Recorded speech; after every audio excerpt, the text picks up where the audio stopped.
YouTube, this is the Nexus here. I know I've been away for a while, I've been dealing with this, that, and the other.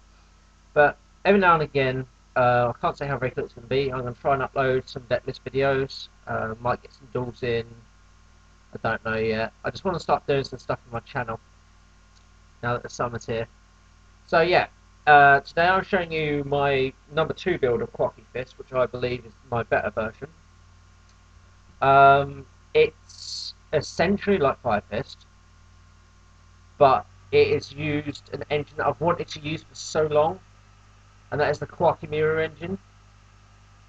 Now, Koa'ki Fist, quite literally, just 3 Koa'ki mirror Urnite and 3 Crusaders, the Koa'ki mirror monsters. Now, what Urnite does, unless I send 9 core from my hand to the grave reveal a beast warrior type, it blows up. Otherwise, I can keep him on the field. It's 2 ground beat stick, he's level 4, and he's a beast warrior. But this is the effect that I wanted for. Once per turn, I can reveal 1 Iron Core in my hand to special summon 1 level 4 or lower Koa'ki mirror monster from my deck, except Koa'ki mirror Urnite. So quite essentially, you go summon Urnite, reveal the core, special summon the Crusader. And Crusader, although having the same effect to be blown up, has, if this card, let me highlight it, destroys opponent's monster by battle, I can have 1 Koa'ki mirror card from my graveyard to my hand. So that's a bit of recyclability, which means I don't really need to run the Avarice, I suppose. But it gets me back my Urnite, it gets me back a core to my hand, it just gets me whatever I need. You know, if I get that Urnite back to hand, I can reveal an Urnite, just stop him from blowing up. Or if I can send a core, or I can have the core in my hand ready for Urnite next turn, etc. It's all pretty good. Then we've got 2 Bonairs, 2 rescue rabbits, to banish to summon these guys. Genewort Werewolf, 2k beat stick, really low defense, but what do you want for a level 4? It's vanilla, so it's summon like a rabbit, and it's a beast warrior, so it will be searchable out by these 10 keys that I'll get to in a minute. Now, I'm not running a second rabbit target. In my number 1 build, I am running Horse Raiders, but I feel more comfortable just running the Warwolf. People want to say werewolf, but I feel more comfortable just running the Warwolves. Takes up less deck space and more impressive cards at 43. In my previous version, I wasn't running hand traps such as Effect Feather and Max C. They were in the side deck, whereas now I've incorporated them into the main deck. And then we got 3 Fire Fist Bear. You know, it's a really good card. You can send a Fire Formation spell trap card to the graveyard, block face up monster on the field, and then if you get when this card affects battle damage to your opponent, I can set one Fire Formation spell card directly from my deck, which is pretty good for, you know, searching out my 10 keys and my 10 suits. Then obviously Effect Feather negates, and Max C gives me more cards. So as you can see, this deck thins quite a lot with Rabbit, Urnite, and Bear. So Max C is just to help me get to my combo pieces and to help me draw into my own course, which is really, pun not intended, the core of the deck. Right, getting on to Fire Formation 10, so I'm only running 2, but that's all I really needed. 1 is too low amount. I mean, if that 1 goes, then you're kind of fucked. But 3 is too much, in my opinion. You know, there are times in which 3 would have been nice, but I'm quite happy with 2. It basically gives me an extra normal summon of a Beast Warrior type monster. So it's not a double summon, but it also gives me a 100-point extra attack point boost for all my Beast Warriors, which is pretty nice. You know, Urnite, Warwolf become 2-1, Crusader becomes 2k, and obviously Bear becomes 1700. So making all my things a little bit harder to run over. Then we got Fire Formation 10 keys, such as that 1 level 4 or lower. Beast Warrior type monster from my deck and adds it to my hand, as well as giving a 100 attack point boost. And then we got the Iron Cores. effect is kind of irrelevant, but essentially during my draw phase, this card's in my graveyard. Instead of drawing a card, I can add this card to my hand instead, which can be quite handy with the appropriate setup of field. Then I've got duality for more deck thinning. I don't always have to special summon. I can just go 10 to normal summon, or whichever combo of the monsters I get. It also allows me to dig my Iron Cores, my Tenkeys, my MST Storms, all my other cards. Monster Reborn, Dark Hole, and Heavy Storm, the Trinity. 2 MSTs and 2 Lances. Whereas MST is a good card, and it does pop things like Macrocosmos, which can hurt the deck, I suppose, a little bit. It's not overly effective on macro, but it's for them really annoying back rows. Yeah. And then Lance is just to protect my monsters when they hit the field. Because sometimes losing that 800 attack points, I can't make all my plays that turn. But at least my monster survives. So, it's sort of hit and miss. So I've gone for a balance of 2 and 2. 2 Compulse, which is, in my opinion, the best track of the game at the moment. It's chainable. It gets freaking Dracosex out of there. Gets some big eyes out of there for going for its Dragon Rollers. It bounces them exceeds off the field. It sends annoying monsters back to the opponent's hand. And it's chainable. It is a great all-round card. Yeah, it may not deal with the problem permanently, but at least it deals with it for that one turn.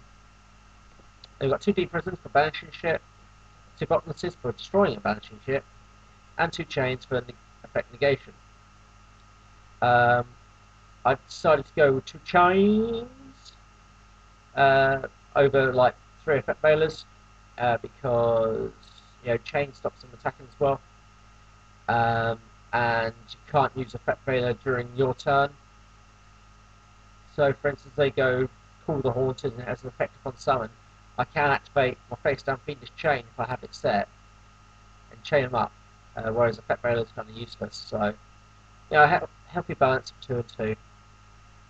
Going on to the extra deck, we have Shockmaster, because I can get out 3 level 4s quite easily. A Digaster Emerald, recycling stuff, it draws me a card, and especially summon back a Wolf if I really need it. I don't use him that much, but it's handy to have, I suppose.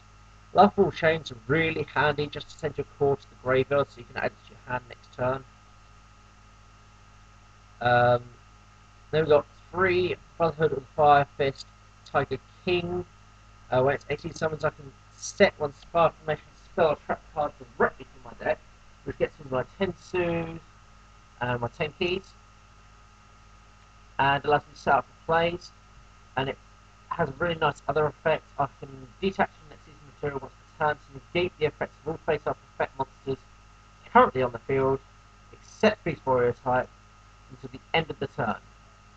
I don't really use its other effect of when it's sent to the graveyard from the field. I can send 3 face-up fire formation spell traps. I control the graveyard special on 2 level 4 lower Beast Warrior type monsters with the same attack from the deck in defensive position. I don't really use that. I suppose it's a nice effect to have, but I mainly use the other 2. It's only on 2/2, but it gets boosts from obviously Tenki and Tensu, and Lance is always a nice card on the damage step and things like that. So I've got 3 of those because it's a deck thinner, it's an effect negator, and it's beater. And then we've got Cowboy, Dweller, Stroke, Steel Spawn Roach. I'm using this card because if I know I'm going against Dragon Rulers, it is a handy ass card to have. It may not be the best card in the world. I know Ophion is a beast compared to Roach, but Roach is a handy little card to have in certain situations. And with the upcoming more synchro support, I believe Roach can be a very valuable asset. Then we've got Papal Operative, as I call him Pappy. I just like this card all round. It's just such a nice card. Fairy King Albavich, because, well, all my monsters, apart from Bear here, are Earths. So Albavich reduces the attack of them big checkpoint monsters to make the BLS a 2/5, which then can be run over by other Exceeds, or by Bear, of course. Um, so it's a really nice tech card to have in there. I quite like it. And we've got Utopia. You know, Utopia is a good card. I don't think I'd ever get rid of him unless there's something that really overshines Utopia that I could use. I know Diamond Direwolf is a card, but I really don't like the idea of having to, if you like, get rid of a monster and destroy their monster. And you know, I don't really own it in real life.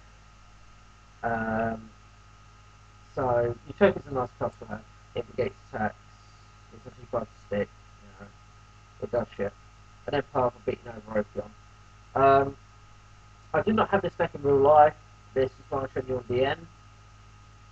It's a really nice deck to play. It's quite fun, quite fast at times. And you get, your searches and stuff. In a slightly slower format, I reckon it would really do well.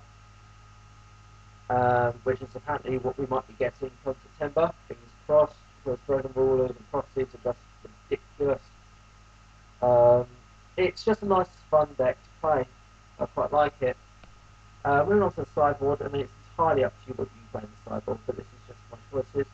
I've got 2 Thunder Kings, Stop Searching, 2 Foster Diners, Stop Summoning, 2 Viruses to take control of dragons and machines, should you ever go up into the machine deck. 2 Puff Plants for warriors and spellcasters, to take control of them. Mirror Forces, didn't really know what to put, and sometimes I like to orientate between Presence and Mirror Force, Chains and Mirror Force, and things like that. Or if I'm going up against Hunters, Bottomless Trap Hole isn't really useful unless I'm going up against, their Xyz. So I'll put in the Mirror Force so that when they attack with their little mini monsters, I've got Mirror Force and wipe out their field. Rivalry of Warlords, since all my monsters are Beast Warriors, practically apart from some of the Xyz, it goes rather well and can help, I guess, against certain types of decks. But yeah, third MST just in case, and a couple of defenses because I don't need my monsters to go to the graveyard. It helps, but I don't need them to be in the graveyard. Yeah, it does mess up my effect layer maxi place, but you can play around it. So yeah, that's the deck, guys. Let me know what you think, and rate, comment, subscribe. This is Near Nexus signing out. Peace!